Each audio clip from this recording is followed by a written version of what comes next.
بسم الله والحمد لله والصلاة والسلام على رسول الله وعلى آله وصحبه ومن والاه. رب اشرح لي صدري ويسر لي أمري واحلل عقدة من لساني يفقه قولي. الحمد لله. Assalamu alaikum wa rahmatullahi wa barakatuhu.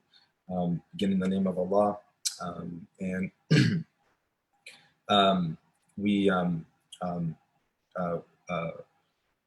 we begin with salams, and I wanted to talk about this concept of sacred activism because I think it's really relevant right now, and I'm kind of motivated by a book I recently picked up by Dawood Ali, Sacred Activism, and a lot of what I'm going to say kind of echoes what he says. I'm sorry, Dawood Walid, Sheikh Dawood Walid.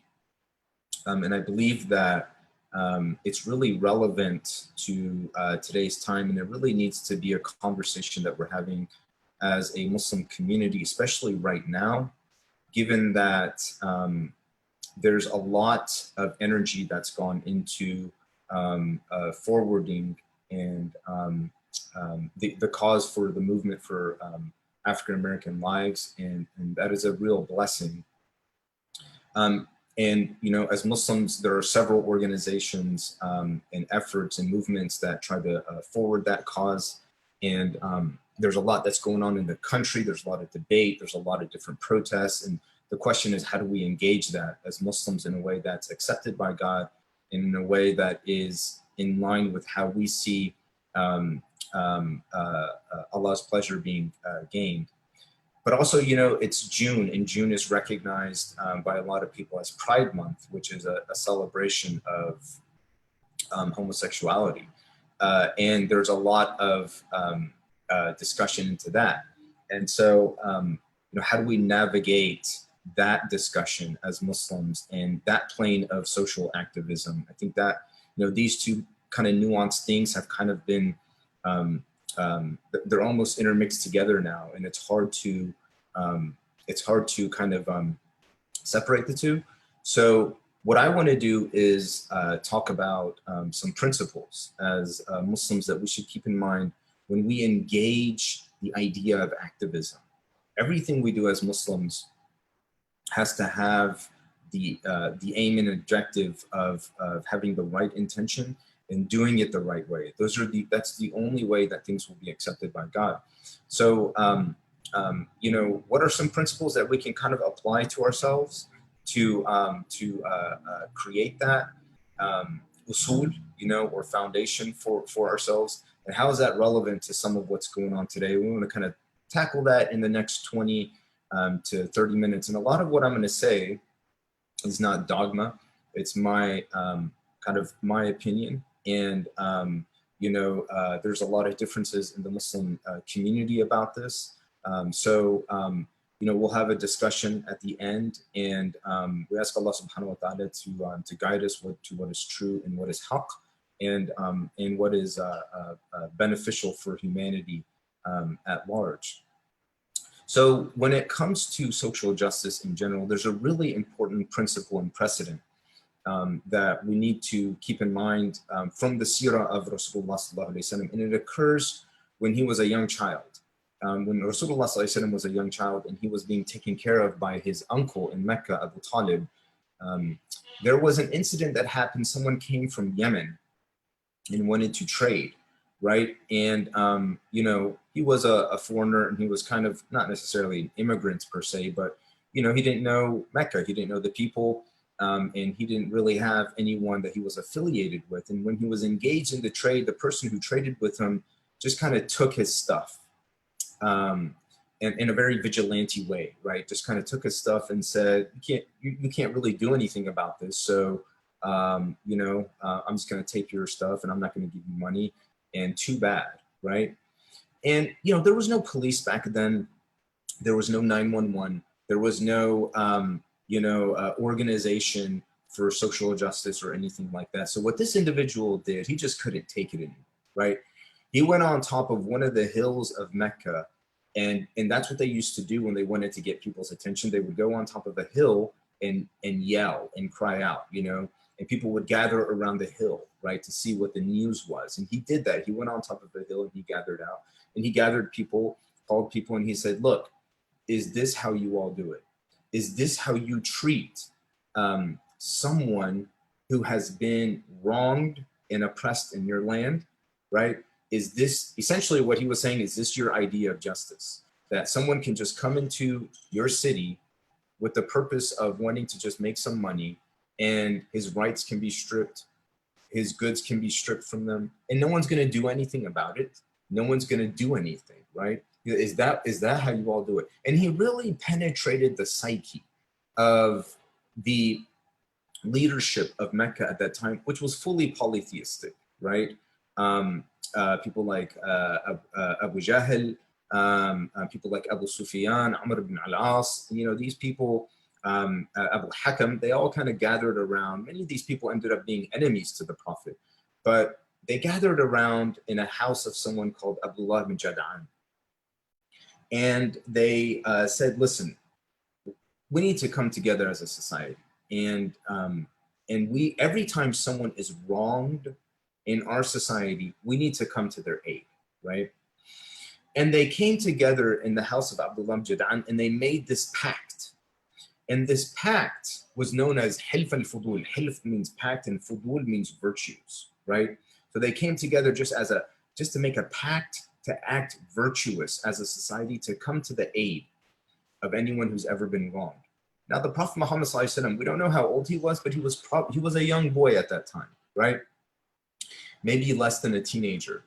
And Abu Talib took him to the meeting, right? Abu Talib was one of the people who was, kind of the important kind of people who formed the meeting, but he took the Prophet Muhammad to the meeting.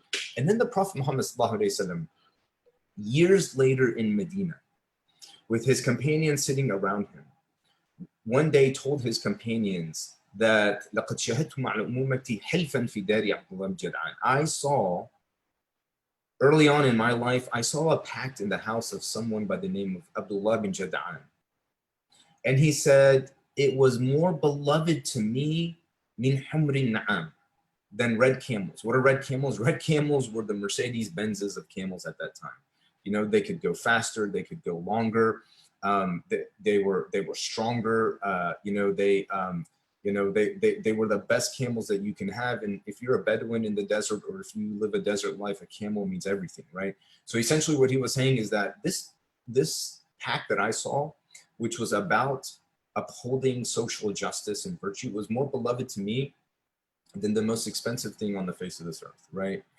And then he says this, and this is what establishes our principle, وَلَوْ دُعِيتُ بِهِ فِي الْإِسْلَامِ لَأَجَبْتُ.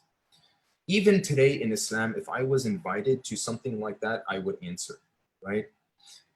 Therefore, as Muslims, we can look back at that and say, this was a pact that was formed. This was an agreement that was formed by polytheists, people who, didn't believe in Allah subhanahu wa ta'ala. They had polytheistic religion, right? They didn't have a moral foundation to begin with.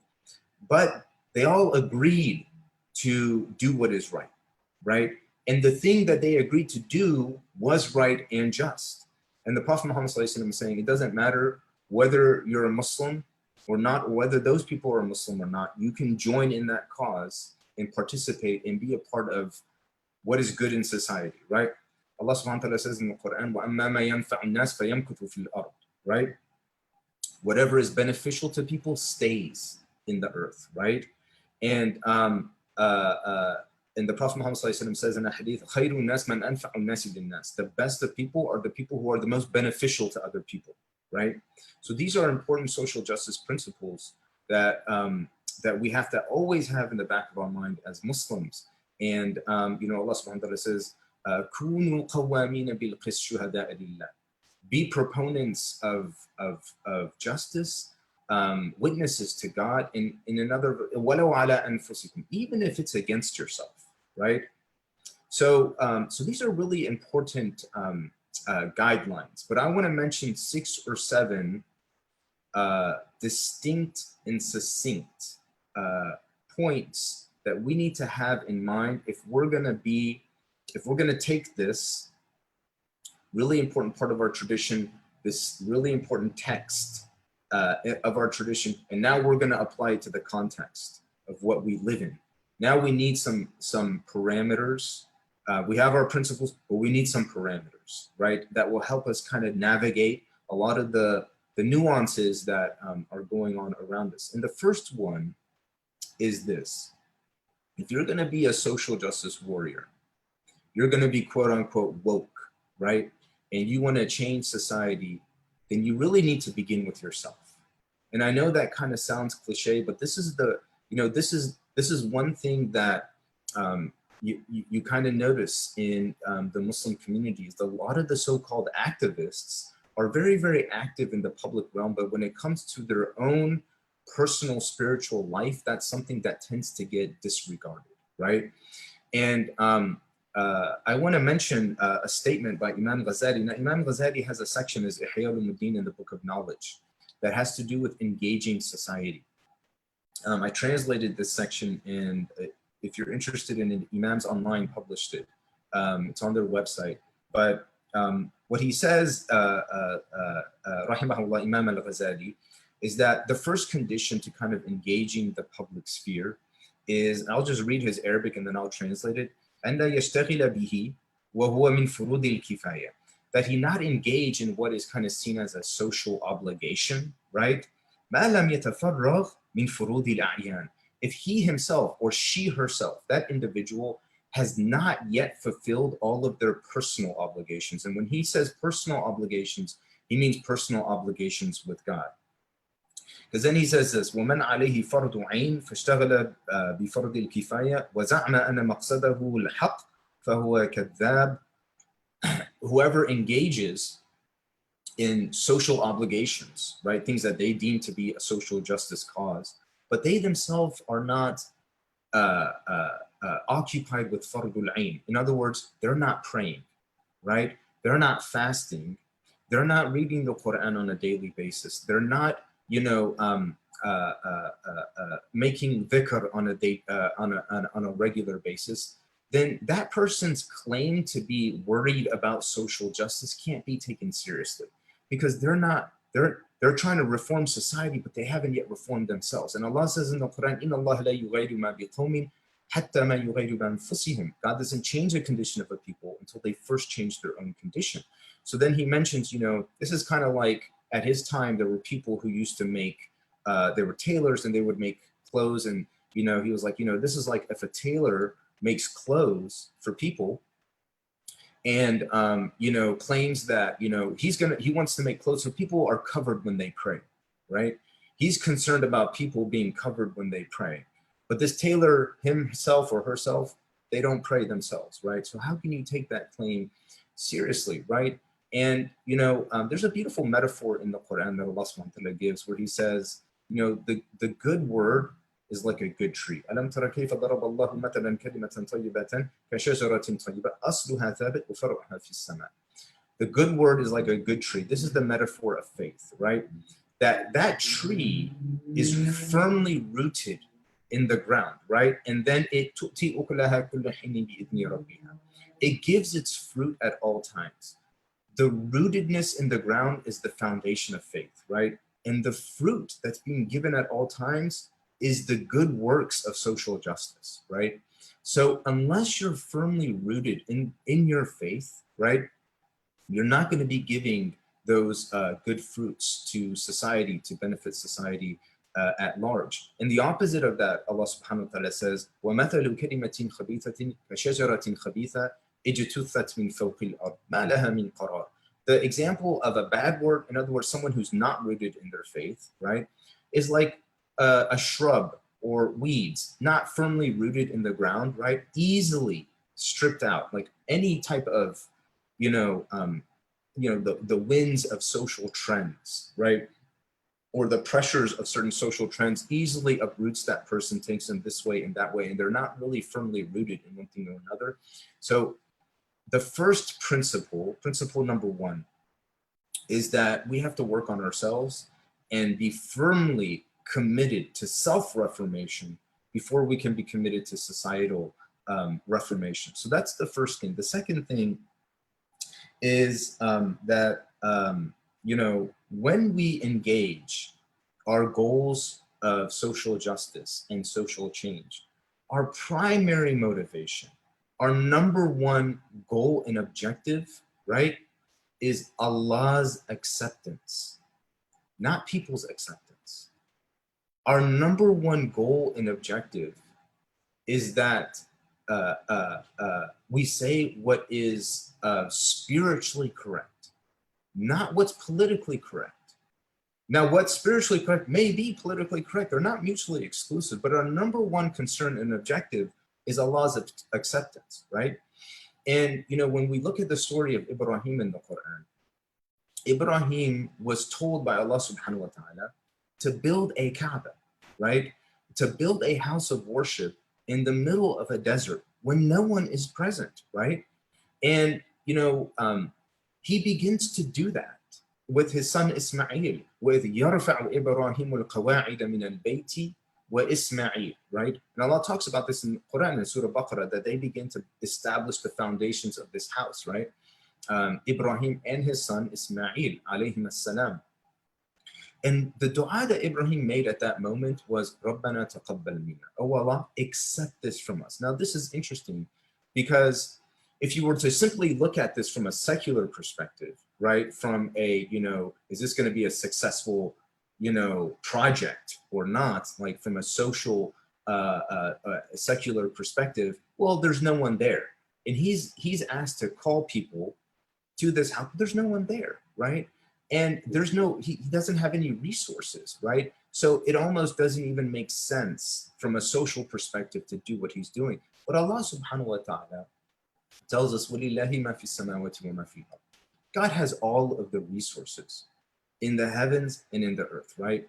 And if our primary goal is always to seek God's acceptance in what we're doing, right, then Allah subhanahu wa ta'ala can always aid what we are doing with his resources, no matter what our resources are. And there's a really important hadith that we need to keep in mind in this sense, because sometimes social pressure can get really, really strong.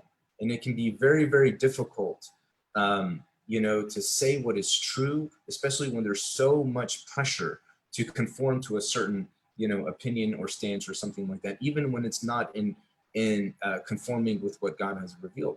But there's a very important hadith that the Prophet Muhammad said in this respect that we all need to keep in mind when we engage social activism. And that is, Rasulullah sallallahu alaihi wasallam says, "Man radiya nas bi sakhatillah," right? Whoever makes people pleased with them, right? Or in other words, you could say, you know, gains people's acceptance, right? Bi sakhatillah, at the expense of God's displeasure or God's anger. He says, أَسْخَطَ اللَّهُ عَلَيْهِ سَخَطَ اللَّهُ عَلَيْهِ وَأَسْخَطَ اللَّهُ عَلَيْهِ النَّاسِ. God eventually becomes displeased with this person. And God makes everyone else eventually displeased with this person as well, right? So it's not worth it, right? And then on the other hand, مَنْ رَضِيَ اللَّهُ بِسَخَطِ النَّاسِ, right? Whoever goes out of their way to please Allah subhanahu wa ta'ala at the expense of other people's displeasure or other people's, anger, right? But they're doing what is clearly pleasing to Allah subhanahu wa ta'ala, according to what the overwhelming majority of scholars say, then radiyallahu alayhi, right? Then Allah becomes pleased with that person. Wa ardallahu alayhi an-nas. And Allah eventually makes people pleased with that person as well. And this is a really important concept to keep in mind, is that societal acceptance, right, takes time, right? It takes time. Sometimes it takes generations, right? Look at where we are right now in the African-American, the movement for Black lives to where we were 50 years ago, 100 years ago. It takes time, right? But our primary objective has to always be the acceptance of Allah, regardless of what the immediately apparent social picture is. You know, Muhammad Ali, may Allah have mercy on him, when he protested Vietnam and he took the stances that he took, you know, when he was at his prime, it wasn't popular amongst people, right? And at that time, he received a ton of backlash and a ton of hatred from people and a ton of social pressure, right? But he stuck to his gun. He stuck to his principles. And you know what? 4 or 5 years ago, I went to Muhammad Ali's funeral in Louisville, Kentucky. And it was amazing. Back then, right, you had everyone against him. But, you know, 4 or 5 years ago in Louisville, Kentucky, you had a former president. You had famous actors, comedians, musicians, the most influential people in society coming, speaking on his behalf, and recognizing the moral message for which he stood for, right? And you know, Muhammad Ali has probably done more for Muslims than any other scholar or da'i in America. So seeking God's acceptance has to always be our first and foremost goal. So that's number 2. Number 3, in the pursuit of doing that, right? The ends do not justify the means in Islam. The ends do not justify the means. When we seek God's acceptance, we have the right intention and we're doing what we're doing according to what we believe, how we believe the Prophet would have done it, or according to how he's taught us to do it. You know, the end goal and the end objective has to be good, but the means through which we take has to also be good, right? And I'll give you, you know, textual and contemporary examples of this, right? Textually speaking, Allah subhanahu wa ta'ala told Moses to go to Pharaoh, right? And try to convince Pharaoh to let Bani Israel go. And, you know, Pharaoh was the most arrogant person on the face of this earth. If there was anyone who deserved to be yelled at, if there was anyone who deserved to be talked down to or disrespected, it would have been Pharaoh. Yet Allah subhanahu wa ta'ala still told Moses, in going to Pharaoh and in speaking to him, while telling him, I have your back, right? You don't have anything to worry about, right? So there's no, he was not to have any fear. Allah subhanahu wa ta'ala still told Moses, you know, speak words that are kind to him, you know? And this is the most arrogant person on the face of this earth. And so the end goal was good for Moses, but the means through which he was supposed to take it was also supposed to be acceptable by Allah subhanahu wa ta'ala. Rasulullah sallallahu alaihi wasallam was giving da'wah to a very prominent, famous, influential man in Mecca, right? And, you know, those types of people, they usually don't have a lot of time. You know, if you get a few moments with them to get their attention, you know, that's really, really precious time. You can't afford to be interrupted, right?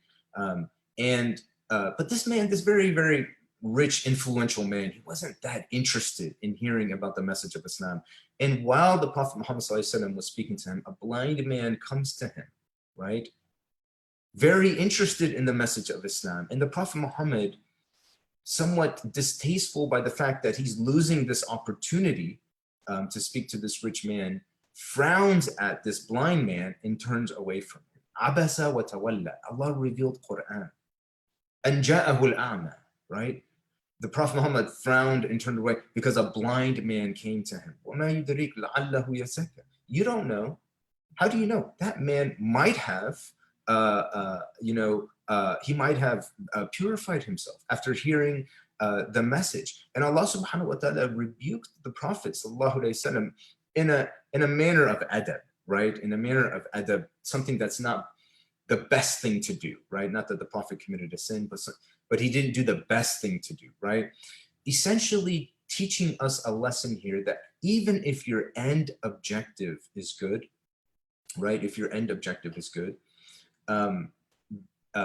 that's not good enough. The means through which you take to achieve that end objective also has to be right at every step of the way. That's the only way that Allah will accept what you do. Inna Allah tayyib la yaqbalu illa tayyiban. Right? God is pure. He only accepts what is pure.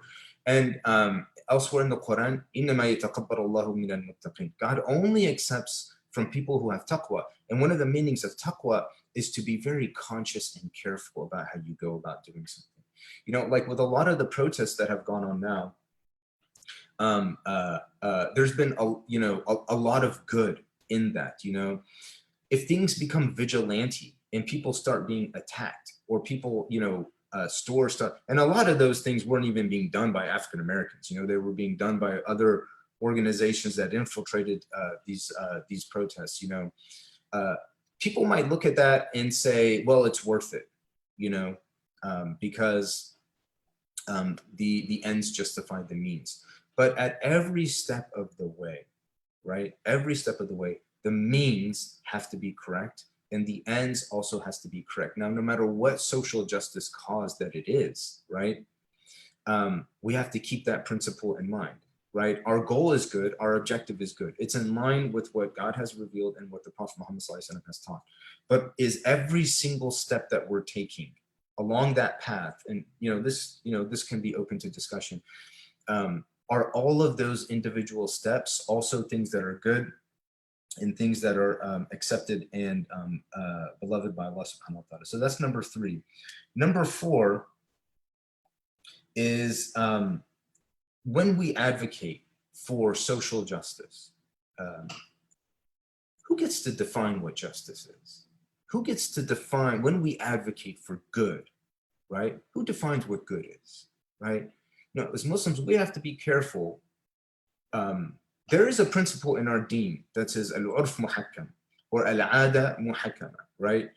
Which means that cultural tendencies can be accepted by Sharia. No matter what tendencies your culture, kind of conglomerates around, as long as good, respectable people uphold those tendencies, those values, Islam will always adopt that and integrate that into its own Sharia, right? As long as they're compatible with what, the general teachings of Islam are. Sometimes they're not.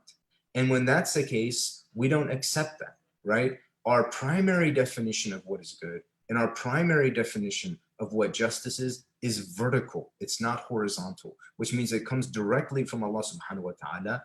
It doesn't necessarily always come from people. Keep in mind, the values that society has is always evolving, right? And that's relativism. Sometimes people tend towards what is divinely considered as good, and sometimes they don't. There was a time in this country when chattel slavery was deemed as good and lawful and legal, right? And just because something is legal doesn't mean it's good. That wasn't evil, right? But it was legal, right? Alcohol is legal, right? But there's no good in that, right? Cigarettes are legal, right? But, and a lot of people be like, what's the big deal? But there's no good in that. Gambling is legal, but there's no good in that. Our definition of right and wrong doesn't come from society or what's legal or what's illegal. First and foremost, that comes from Allah subhanahu wa ta'ala. And we have to be careful about,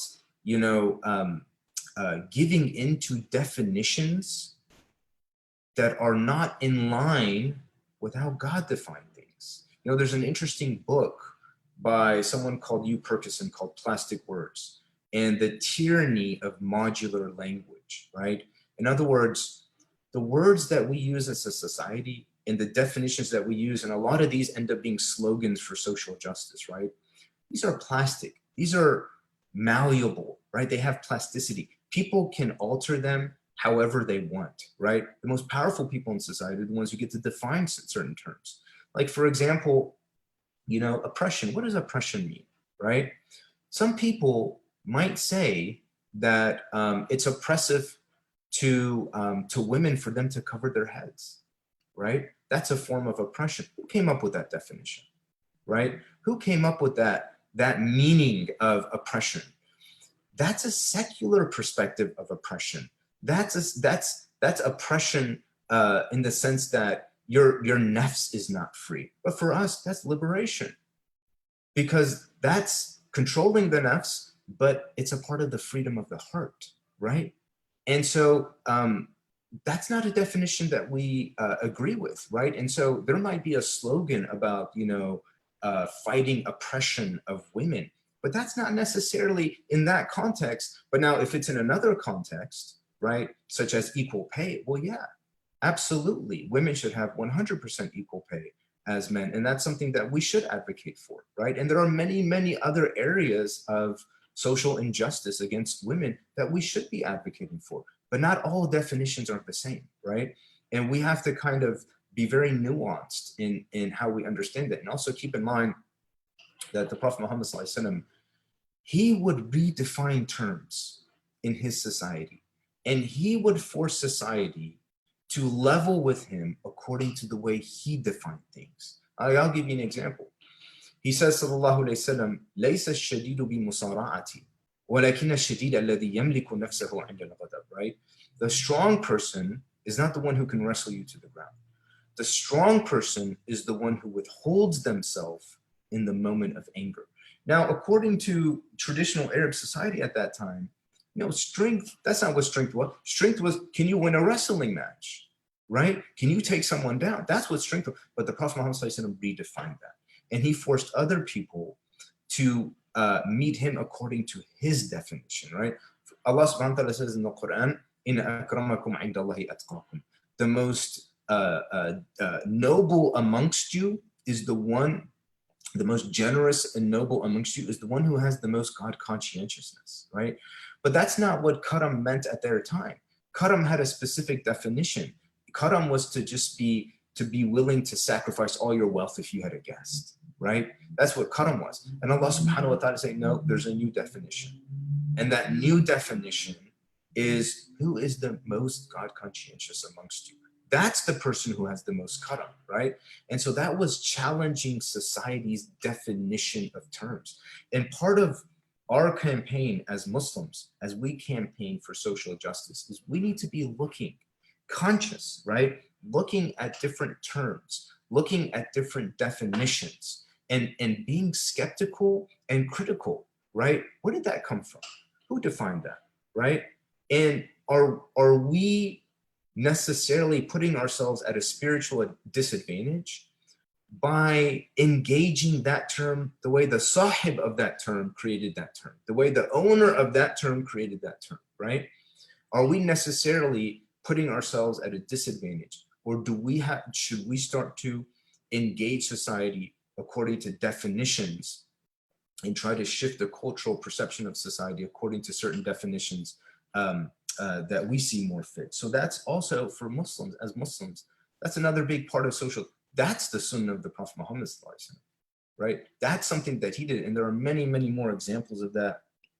But we need to get through the rest of this. Number 5, in our pursuit of social justice, we have to be proponents of truth, not proponents of a cause. That's really, really important. Let me tell you what I mean by that, right? Being a proponent of truth means that you're not so affiliated to a particular political party or a particular cause, right?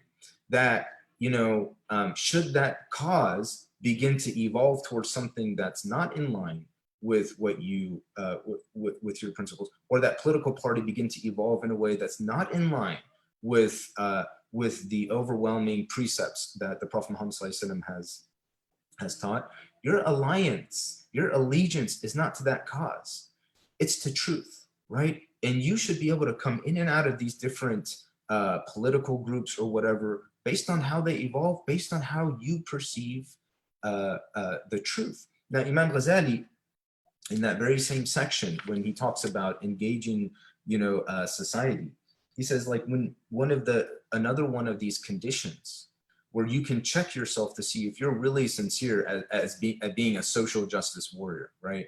If you're really sincere, then you should be أن يكون في طلب الحق كناشد الضالة. Your pursuit in demanding the truth, in capturing the truth, right, should be like the one who looks for their camel after it's been lost, right? What does he mean by that? Like in the desert, if you lost your camel, you lost everything, right? Now, if someone were to come to you and tell you, I think I saw your camel and I think it was over yonder or it was over there, you don't care what political party that person is from, right? all you care about is finding your camel, right? Doesn't matter where he came from or where she came from. Doesn't matter what tribe they belong to. Doesn't matter what political party they belong to. Doesn't matter what affiliation they belong to. None of that matters. Did they guide you to the truth? That's all that matters, right? Did they guide you to your camel, right? And if your primary concern is always, I need to find my camel, I need to find the truth, you're not going to be concerned with labels. You're not going to be concerned with, is this from the Republican Party or is this from the Democratic Party? The Republican Party evolves. It's evolved in the last 10, 15 years, the Republican Party has significantly evolved, right? The Democratic Party has evolved. The Democratic Party may espouse certain values now that are not as receptive to Muslims as they kind of espoused 10, 15 years ago. Those things always evolve. And if a new party comes, right, and espouses certain things that are better than either one of these other two political parties, our allegiance is to the truth. وَتَعَاوَنُوا عَلَى الْبِرِّ وَالتَّقْوَى وَلَا تَعَاوَنُوا عَلَى الْإِثْمِ وَالْعُدْوَانِ. Allah subhanahu wa ta'ala says, enjoin one another to piety and God conscientiousness, not to transgression, right? So that's really important to keep in mind. I think what happens over time is we can get overly sensitive to labels, right? And we can be overly sensitive to where does a person come? What's their affiliation? Who are they affiliated with? And we won't even listen to what they say, and we won't even listen to where they're coming from because of a particular affiliation that they have, right? And Imam Ali, he says something really helpful here. He says, "Unzuru ila ma qal wala ila man qal." Imam Ali, karamallahu wajha, he says, always look to what is being said, not who is saying it, right?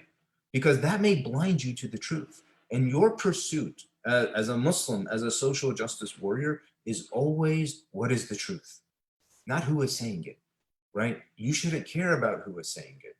Hikmatu dalatul Muslim, when you talk about finding the lost camel, the Prophet Muhammad says, wisdom is the lost property, right? Is essentially like the lost camel of the believer. Wherever you find it, you reclaim it, right? Wherever you find it, you reclaim it. So this next principle is really all about being less attached to labels and more attached to the truth. Now, there's been a lot of discussion, for example, about the BLM movement, right? In that, you know, it promotes and forwards a good cause of social justice for African Americans, but it's also very heavily promoting the normalizing LGBT in the country, right? And for Muslims, those two things aren't the same thing, right? And so when it comes to what group do you support or what affiliation do you support? I'm not here to talk about that, you know, and there's been a lot of good guidance from leaders in the African American community about organizations to support, and I'll leave that discussion to them. And there's a lot of good videos online that you can find about that. But things are nuanced, right? Don't have a complete 100% allegiance to a cause or a political party at the expense of what the truth may be, even that comes from a madhab or a cause or an affiliation other than the one that you are coming from. And you know, this kind of ties in again to the idea of LGBT and engaging the LGBT community, and you know, how do we do that as Muslims? And you know, I'll just end here. I'll talk about 10-15 minutes about this and some general guidelines that we can have. Because the other principle that we need to keep in mind when it comes to engaging social justice is we tend to think like minorities. And I think that this is really, really harmful. You know, when you think like, even if you are a minority, the Prophet Muhammad ﷺ never thought like that. And he never, ever taught the Muslims to think like that. Allah subhanahu wa ta'ala says, وَلَا تَهِنُوا وَلَا تَحْزَنُوا وَأَنْتُمُ الْأَعْلَوْنَ إِن كُنتُم مُؤْمِنِينَ. Never belittle yourself or think lowly of yourself. Like the ayah has a feeling of, don't give yourself the connotation of lack of capacity, right? Don't ever belittle yourself. Don't ever take the somebodyness away from yourself or victimize yourself. All of that is built in the ayah, right? You have the upper hand if you truly are a Muslim. You know, the Prophet Muhammad ﷺ, even when the Muslims were in the most difficult situation that they could be in, right? He still taught them to look beyond their immediate situation, right? And look at things from a spiritual perspective. They are on God's path. And because of that, regardless of what the immediate social picture is around you, if you stick to that, eventually the help of God will be on your side.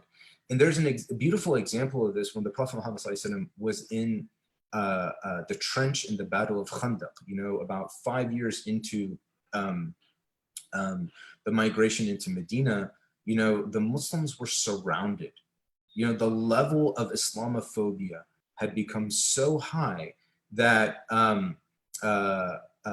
that everyone was essentially gathering around the Muslims to attack the Muslims. Tens of thousands of people from all over the peninsula had formed coalitions to attack the Muslims. And they were, the Prophet Muhammad was in it. They were digging a trench, right, to protect themselves against the imminent attack. And they hit a rock and they couldn't dig anymore, right?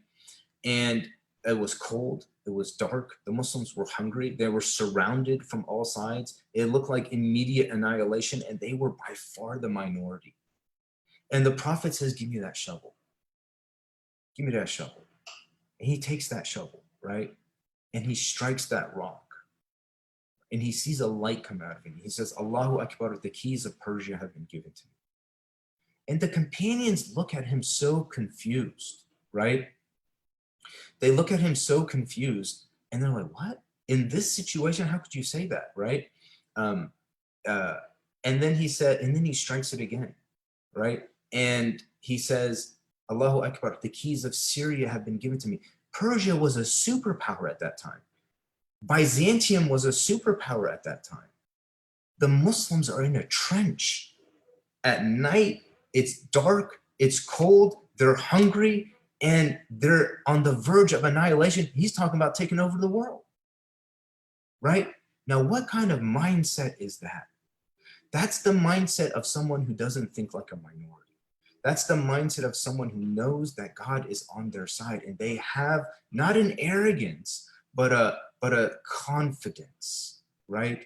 A measured confidence as a result of that.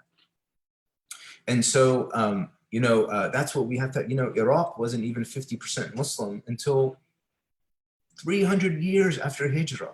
And you had people like Abu Hanifa, you had people like Al-Khawarizmi, you had people like As-Sibawayh, you know, lanterns, Nobel Prize winners being produced by those societies. And the Muslims were still minorities in all of these societies, right? So the Muslims never really thought like minorities, and to think so can be problematic. And one of the things that gets talked about with engagement of LGBT is we're a minority and they're a minority, right? And we have to support all minorities so that we're supported as a minority, right? And that's not a logical, that's not an acceptable argument. Remember, we said the means have to support the end, right?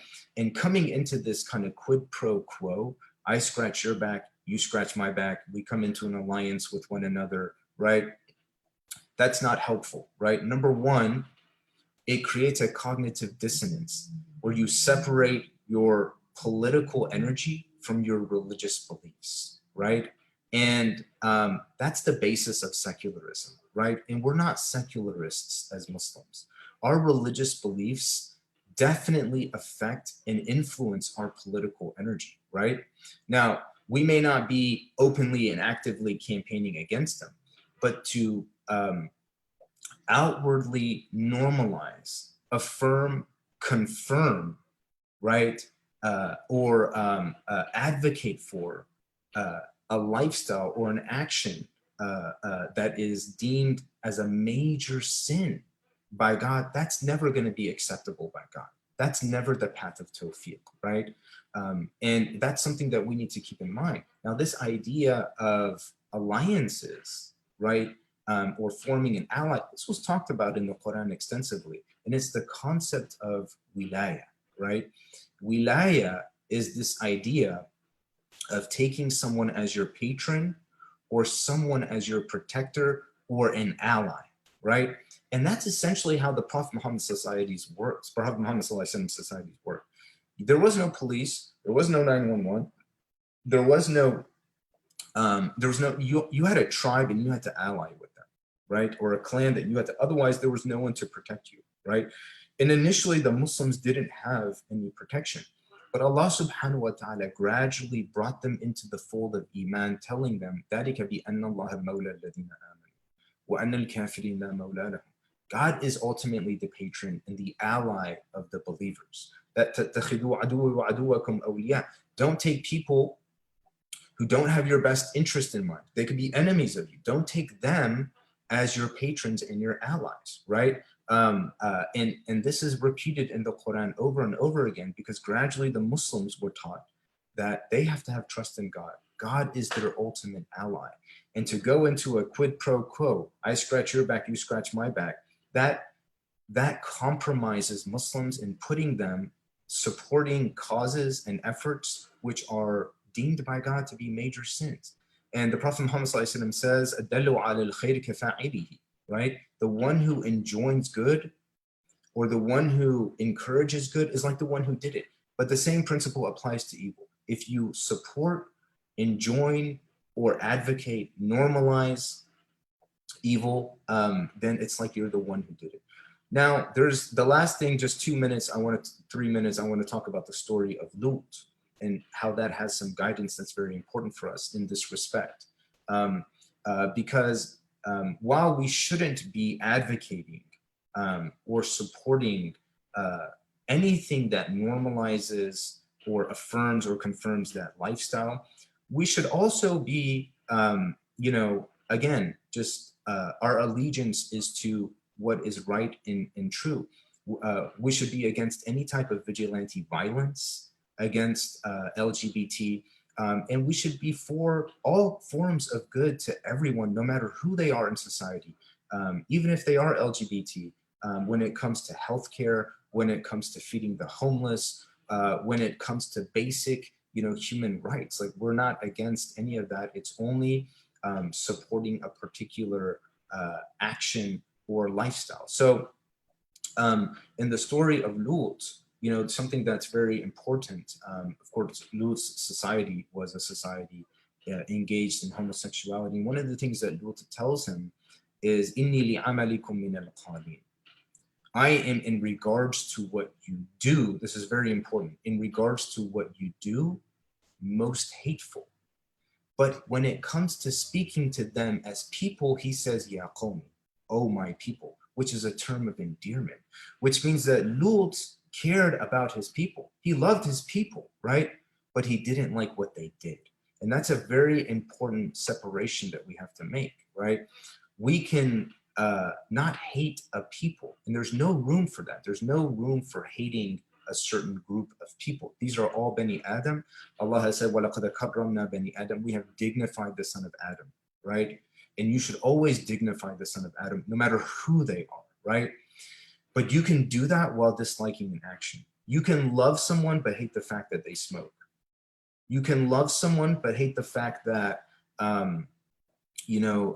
they get drunk all the time, right? Or that they waste their money, right? You can love someone but hate certain things that they do. And that needs to be a clear distinction. There also needs to be a distinction in the sense that we're not targeting this one community.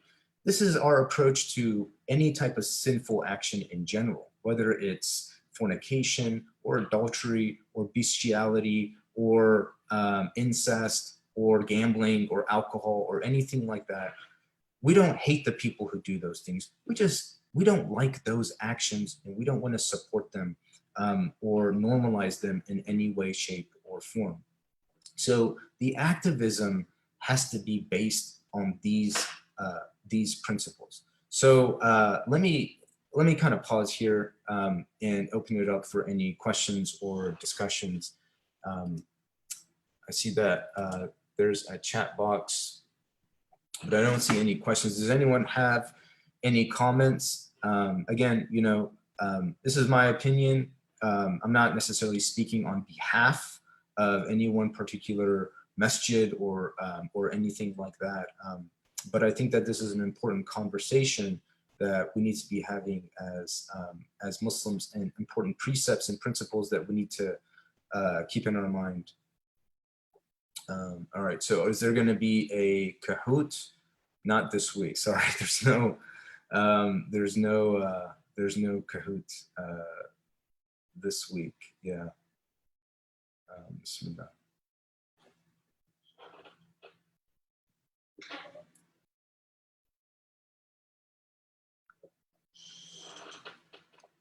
It doesn't have to be a question. It can also be a comment.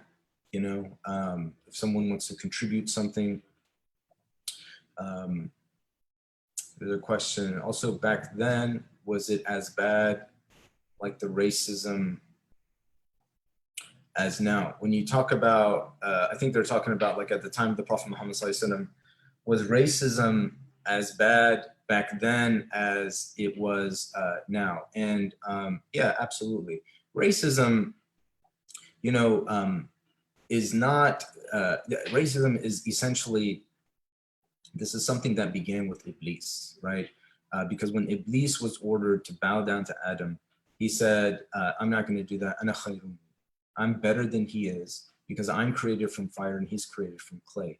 And this inherent, you know, self-observation that you're better than someone because of some inherent biological makeup, right? That in and of itself is the basis of racism, right? And the Prophet Muhammad says arrogance is one of two things. It's to batarul haq wa ghamtun nas. One, it's to be stubborn against the truth, and it's to look down on people. And Iblis did both. He was stubborn against Allah's command, and he looked down on Adam, right? So racism and arrogance are always intertwined. You can't separate these two, right? Racism and arrogance. The lack of racism, right? Having no racism and humility are always intertwined as well, right? And arrogance was very, very profoundly spread at the time of the Prophet Muhammad ﷺ, and so was racism. In fact, the Arabs at that time were not just racist towards African Americans; they were racist towards anyone who wasn't Arab. They looked down on anyone who wasn't Arab. In fact, they had a term Ajam. Ajam was a term used for someone who didn't speak Arabic, right? But it also meant someone who couldn't speak. And so it was kind of like, you know, if you didn't speak Arabic, you might as well just not even speak. And so there was this sense of superiority and arrogance just by virtue of having that language. You know, the thing that I wanted to mention, that's why the Prophet Muhammad ﷺ, in his last khutbah, he said there's no precedent of an Arab over a non-Arab. And he also said there's no precedent of white over black or black over white. So the only thing that makes one person at a higher level than someone else is their level of God conscientiousness, right? And so, yeah, it was just as present back then as it is now. And that is something that Islam fought significantly. At that time, were there only slaves of that time? At that time, there were only slaves of war. Is that true? Oh, that's a good point. Yeah, so slavery existed at the time of the Prophet Muhammad ﷺ, but the slavery was not a race-based slavery.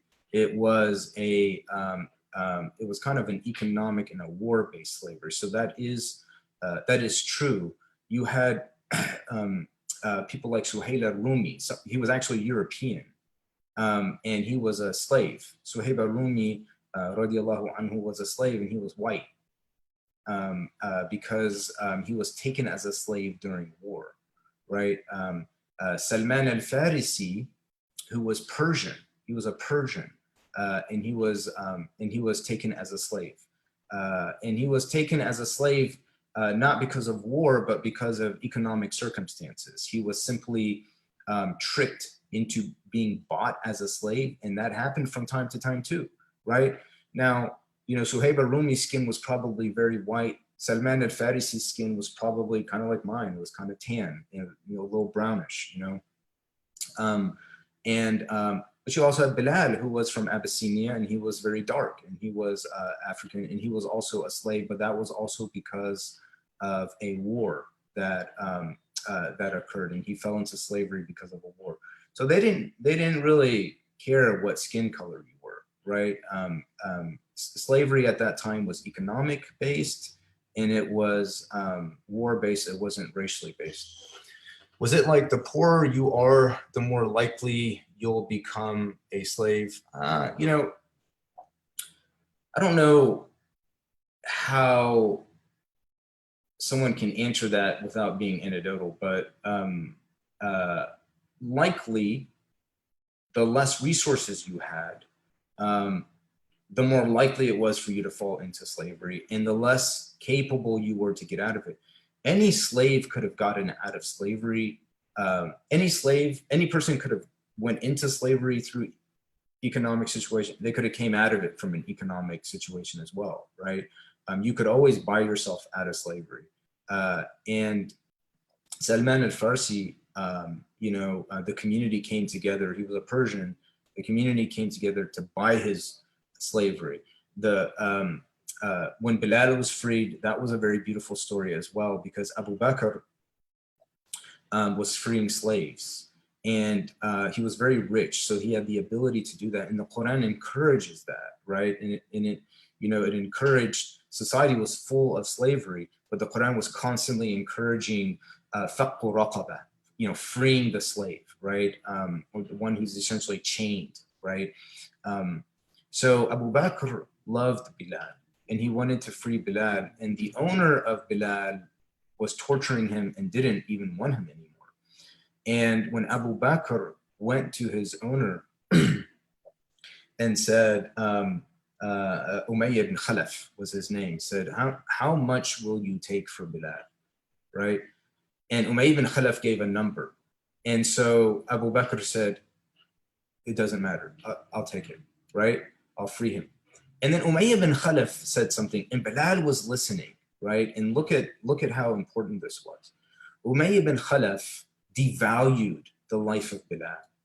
And he said, Abu Bakr, if you would have asked me for half of what I told you, I would have given him to you for that. And you know what Abu Bakr said? Bilal is listening, right?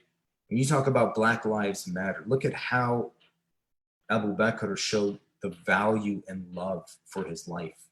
He said, it doesn't matter. If you would have charged me twice as much for what you initially said, I would have bought him from that, right?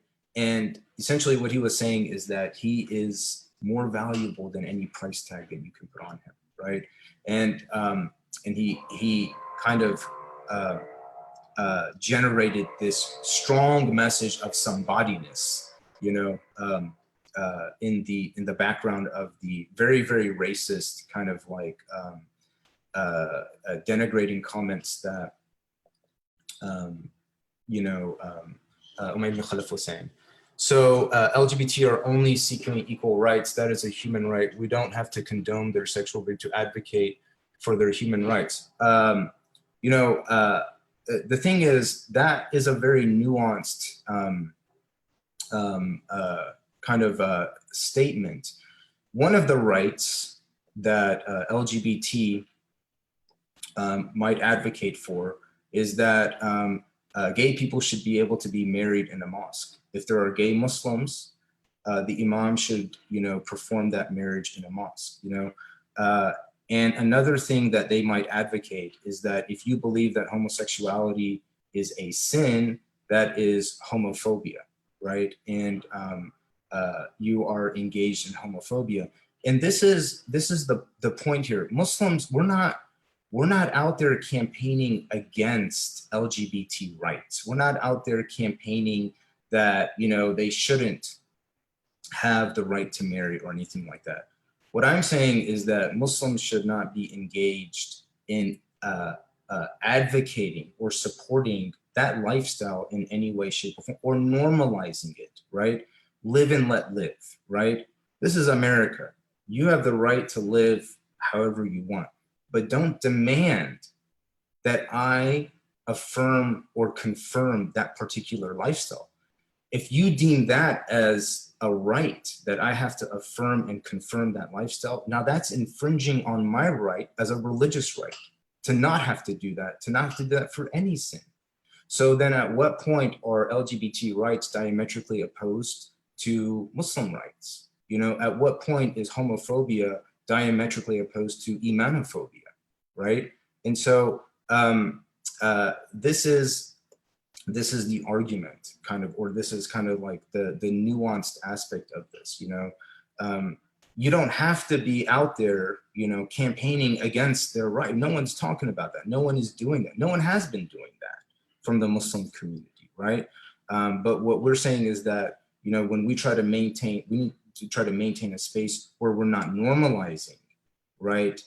Or validating, because to validate any sin is to invalidate the very precept to which you deem it as a sin. And so respecting that space for the Muslim community is what we're talking about. All right, so whoa, hold on. There's a lot of there's a lot of questions that just popped up here. Is there good advice on how to interact with the gay community? I would say that first and foremost, again, you cannot have any hatred in your heart towards these people, right? You should not hate people in general. Homosexuality is not a sin that is worse than polytheism. Polytheism is the worst sin possible. And I'll give you an interesting story about Ibrahim that may soften the heart. Ibrahim in Ihya al-Muddin, the story is related in Ihya al-Muddin. Ibrahim alayhi salam lived at a time where there was a lot of Zoroastrians, and Zoroastrians had a polytheistic type belief. And it said that Istadafa Ibrahimu Majusiyan, right? Ibrahim was hosted by a Zoroastrian, and the Zoroastrian kind of hosted him. And when you host someone, you host them back. But Ibrahim told him, I'm not going to host you until you become a Muslim, because you're a polytheist, right? And Ibrahim was, you know, kind of taking the path of, you know, only someone of taqwa. You should help someone of taqwa in that sense. And then as the Zoroastrian began to walk away, Allah revealed to Ibrahim, Ya Ibrahim, kuntu at'amuhu 90 sanatan, afala at'amuhu marratan wahida, aw kama qala. Oh, Ibrahim, I've been feeding this person. He was an old Zoroastrian. I've been feeding him for 90 years. You can't feed him one time. Allah says, I've been doing that while he doesn't believe in me. You can't do that one time, right? Now that really softens the heart, you know, and no matter what a person's disposition is, you shouldn't hate them, right? There's no room for that. You should want and hope good for all of humanity. But that should be the starting point. And the next thing in engaging them is that when you advocate this belief that homosexuality is a sin, there's no question about that. You should be clear that that's not targeting homosexuals. We believe any relationship outside of a man and woman in marriage is a sin, right? So it could be a heterosexual premarital relationship, or it could be a heterosexual adulterous relationship while the person is married, right? Any incest or any sexual relationship outside of this is deemed a sin, right? And we simply cannot normalize, validate, affirm, or confirm that in any way, shape, or form, right? So this is America.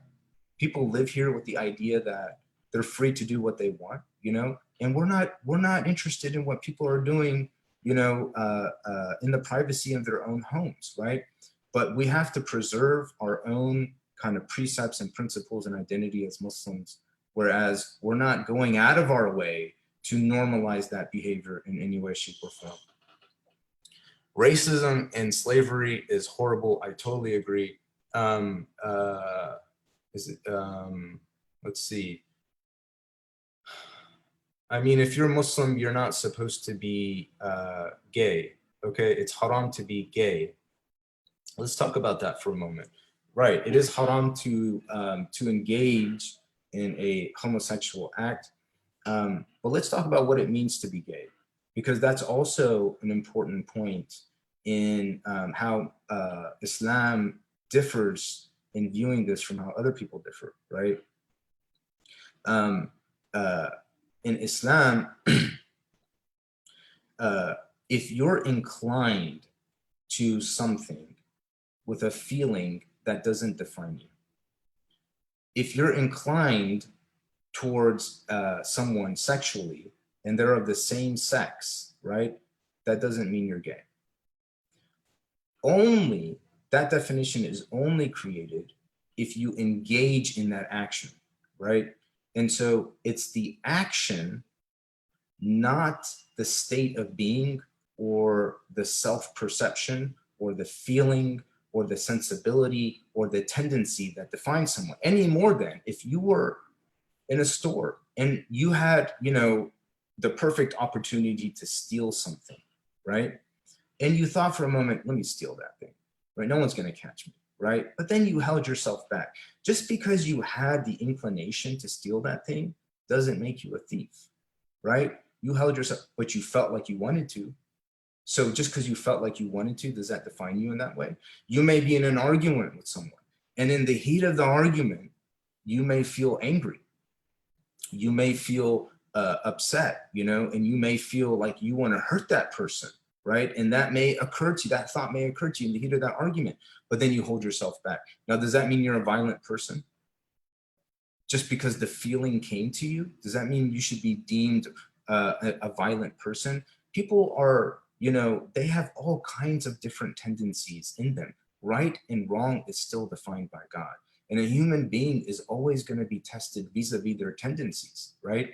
And because of that, right, if someone does have a tendency to engage in a sexual relationship with someone of the same gender, but they hold themselves back, then that person is actually rewarded by God, right? That person is actually rewarded by God. So the act of homosexuality is a sinful act, right?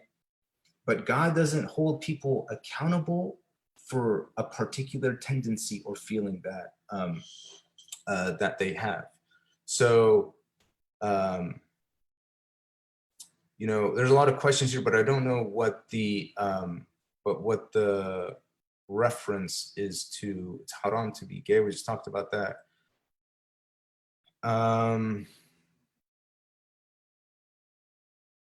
There's a question, can you do a 30-second answer to each question? We have 3 more.